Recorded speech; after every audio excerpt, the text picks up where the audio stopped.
joining us. Thank you so much for joining us, Phil. Can you please get us started with opening remarks? Morning, guys. 8:15 here, guys. So I've got up early for you, Michelle, this morning. Well, we arrived here yesterday. A couple of things really is that my first ever road trip with the players, and it's I got told today it's into Miami's first ever road trip where we've been on the road for more than the obviously day before a game travel. So it's I think it's come late in the season where it's a great time for us just to spend some time together on and off the pitch, more off the pitch more than anything. We went out for a meal last night. And when you have situations like this, you tend to find out things about players that you don't just find out when you're just in the training ground doing the your normal routine. So I found that really beneficial last night, particularly coming after the defeat on Wednesday, which was disappointing, but there was a lot of positive to take from the game. The weather here in Portland is just like Manchester. It's rainy, it's cold. Well, it's probably not cold, but it's cold compared to Miami. So we'll be wrapping up for training this morning. In terms of the squad, we're beginning to look more like what we need and what we want in terms of Figal, Gregory, both available for the game on Sunday. Touch wood, hopefully Joa comes through training today for the first time, which he'll be hopefully available for some kind of minutes on Sunday, whether that's from the start or from the bench. And we didn't pick up any real injuries or knocks and bruises from playing on the AstroTurf on Wednesday night. So I feel as if the squad is in probably a really good shape because they took a lot of confidence from the game on Wednesday night. We know the areas that we need to keep improving on. The quality and composure in the final third is something that I thought it ultimately cost us the points on Wednesday night. The composure to play the extra pass, the composure to put the ball in the back of the net, and we're coming up against a team that's on a fantastic run that plays a real transition type counter-attacking system where they'll sit deep, and they've got such speed in wide areas. They've got a number 10 and a number 9 who've got real quality, and they've got energy and organisation all over the field. So we're playing against a team in a stadium where they're going to be absolutely full of confidence, and bearing in mind the travel and the time differences, it's going to be a massive challenge for us on Sunday. So today we're just going to be training light, recovering the players with a little bit of light training. They all worked really hard on Wednesday. They had a recovery day yesterday. Today's the day where we just need to make sure that everyone stays fit for selection, which we'll be making tomorrow. So I'm waffling on a bit now. So any questions? Any question, please raise your hand. All right, we'll get started with Michelle, then Franco. Hey, Phil, glad it sounds like you guys are having a good bonding time out there. What are some of the things you said? My wife said that to me this morning, Michelle. She said exactly those words to me this morning. That's right. Well, that's what you do when a bunch of guys are on the road together. We don't really want to know all the details, but no, I'm just kidding. You said you learned some stuff about the team just being together so long, having dinner together last night. What are, can you share with us a couple things you learned? Well, I think what you learn about people, because when you come into the training ground every single day, the main topic of conversation is mainly football. It's mainly tactics. It's mainly how you're feeling. It's mainly about the training that you're doing. When you take them into a different environment and you take the Inter Miami clothes off you and you put your jeans and your t-shirt on, you see different personalities and different characters within the squad.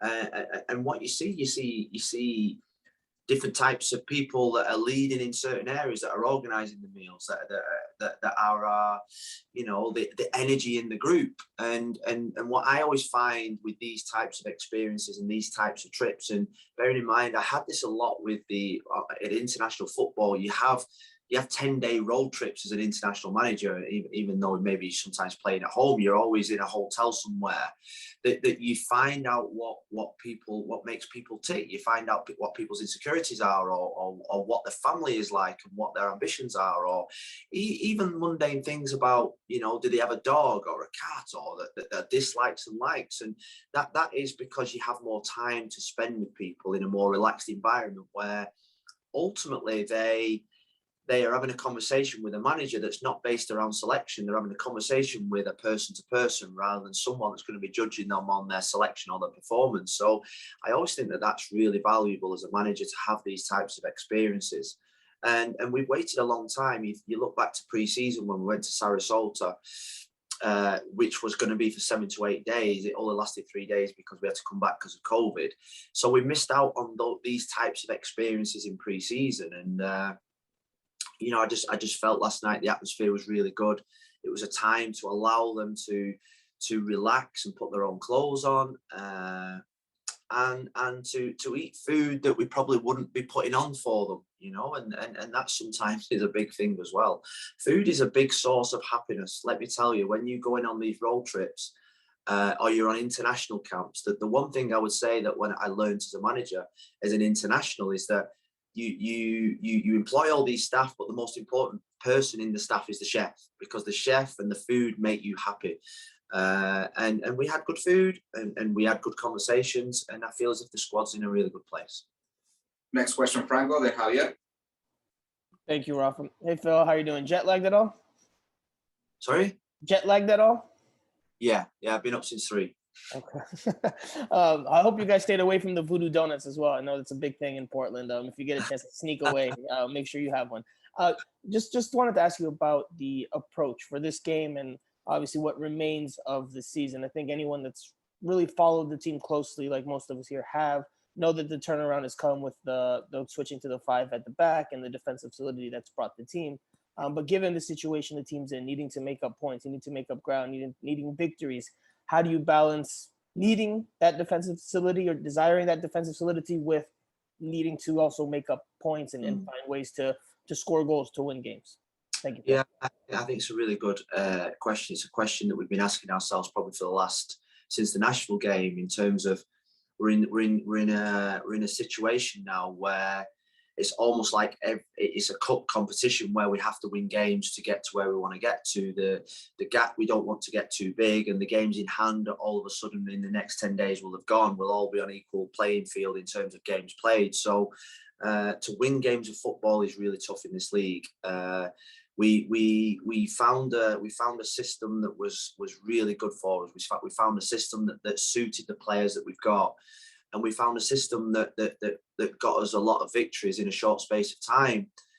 Ultimately, the last 3 games playing that same system, even though we tweaked it a little bit for the last game, we haven't found the results that we've wanted. So it's something that we are looking at. Ultimately, in the last 3 games, personnel has played a part in terms of the system. But now we've got everybody back. Ultimately, we need to put a team out to win games of football. And to win games of football, you need to keep clean sheets, you need to score goals. So we need to find the right balance. But I do feel as if the system does suit the players that we've got, particularly at the back. You think about the incredible form of Christian McCoon. I think playing on the left side of that defence really suits him. It gives him the security of having an extra person behind him, and it also gives him that it gives the team that confidence that he's got that left foot to come out. So we are looking at it. We're looking at the strengths and weaknesses of the opposition, and we tend to only focus on ourselves in terms of what will give us the best opportunities to win games of football. And ultimately, what we need to do is we need to get as many goals on the pitch as possible. We need to get as many players on the pitch that can create chances or score chances, because ultimately that's what's going to get us to where we want to get to. Next question, Javier. Good morning, Mr. Neville. Morning, Javier. I hope that you have a great game on Sunday. Thank you very much. The team is just 7 points to the playoffs. In theory, you have enough points to get into the playoffs. What is the plan in order to cut a difference and to accomplish the objective?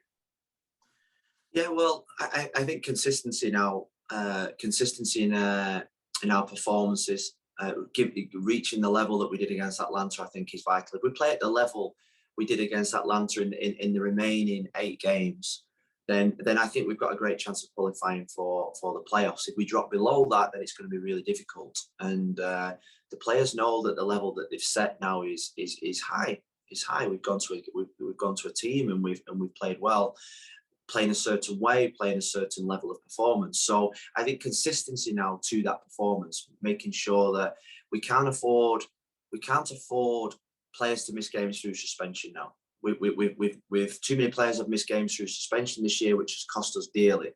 Particularly in the previous 3 games, the suspensions have really cost us. So we need to keep everybody on the pitch. We need to make sure there's good discipline around the place. We need to make sure that our consistency in our performance level now doesn't drop. And if we do that, we know, you look at the other teams in the league, Orlando are on a little bit of a bad run. New York City have dipped. Columbus have come out of their dip, but they were on a 6-7 game losing streak. Montreal have dropped points in the last 2 or 3 games. So it's that time of the season where you've got to hang on in there and dig out results, grind out results, and win sometimes when you're not playing well, win sometimes when you've not got everybody available, win sometimes when everything doesn't go according to plan. It's more about the result than the performance at this stage of the season. And I'd say that any successful team in any part of the world, now is the time that you've got to show your qualities. Now is the time when all that training is got to come to fruition now. And that's what I'm hoping for. That's the demands that we're setting. And we're going to have obstacles along the way. We're going to go to New York Red Bulls in 10 days' time without players that are away on international duty. That's going to be a challenge for us. But now it's no excuses. We've just got to perform. Last 2 questions, Michelle, then Franco. Phil, as far as the lack of scoring, you talked the other night about, just needing to be more ruthless, needing to have, I guess, more of a killer instinct in the box, making the correct right pass, having good vision. As you rewatched the game from the other night, what did you notice? What did you see? And how do you think you can correct it? It's, is it with the same personnel and just a different mentality, or do you change something? What did you see after you watched the game as far as the scoring goes? Well, look, I watched the whole game back a couple of times yesterday, and it was really frustrating because we got in some really, really good positions. And I've got to say, the players that we expect to make the final pass, the players we expect to have that composure, didn't have the composure the other night. And those are demands that are going to be putting on the team today. Gonzalo, Rodolfo, Lewis, even Kieran when he gets into the final third. Robbie Robinson. These are players that have to start performing in the final third for us. And ultimately, it's as simple as that. Can we be more composed in the final third? Can we have the composure to play the extra pass? Can we pick the right pass?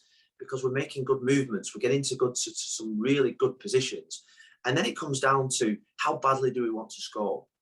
Because ultimately on the road, you're only going to get 3 or 4 chances in a game maximum. You're not going to create 9, 10 chances and have, you look back to the Toronto game at home when we probably had 8, 9 chances and we got careless. You have to take the opportunities that come your way. You think about the Robbie chance, you think about the Rodolfo chance, you think about the chance that Blaze maybe had in the first half. These are chances that you've got to take. You've got to take at least one of them, maybe 2. And that's the ruthlessness that I think that's been missing from us all season. The ruthlessness to have one chance score. Because ultimately that's what teams have done to us. We've had games against take the New England game at home, and I've watched that game 1,000 times. Ultimately, they have 5 chances and they score 5 goals, and you think to yourself, we're playing okay in the game. You watch that game back, we're playing okay in the game. 20 minutes gone, we're holding our home, we're controlling the game. They get 3 chances and they're 3-0 up, and we're going at half time and nobody's happy. But ultimately, that's the ruthlessness that the best teams have. And ultimately, the expectation now is that if you get a chance, stick it in the back of the net. If you get one opportunity to play the pass, you've got to make that pass and it's got to be right.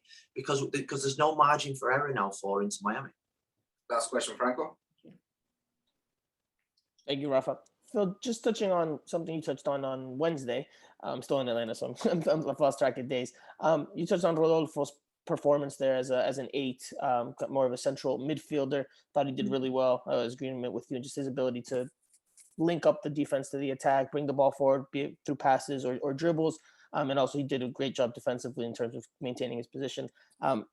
You said it was because of the matchup, and maybe you've seen some things in Atlanta that you wanted to exploit, but you liked it. You said it was probably his best performance of the season. Is that something we could see from this team going forward, and him in more of that 8 role in other matches, or is having him in a more advanced position because of the need for goals, the need for creativity?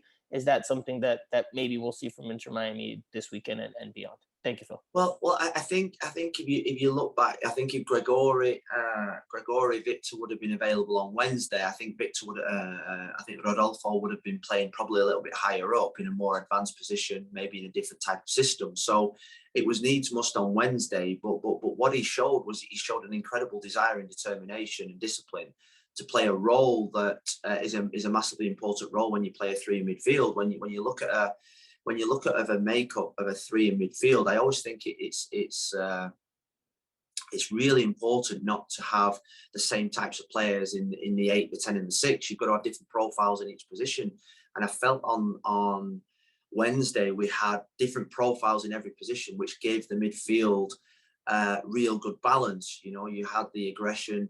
You had the aggression of Blaze, you had the technical ability and passing style and be able to take the ball of Jay Chapman, and you had the creativity and a little bit different of a number 10 in the Rodolfo. So I feel as if when we're playing a 3 in midfield, I think to play a Gregory, a Victor and a Blaze in a midfield 3 would be probably a little bit one-dimensional. We might need that to shore up games or to game manage games at certain times of the games. But in terms of where I want to take this team, I think we have to have some creativity in there as well. So I thought he did a brilliant job. And now my challenge to Rodolfo is that where can we get more goals from him? Where can we get more assists from him? Where can he have bigger impacts in the game? He impacted the game the other night from a discipline, determination, structural point.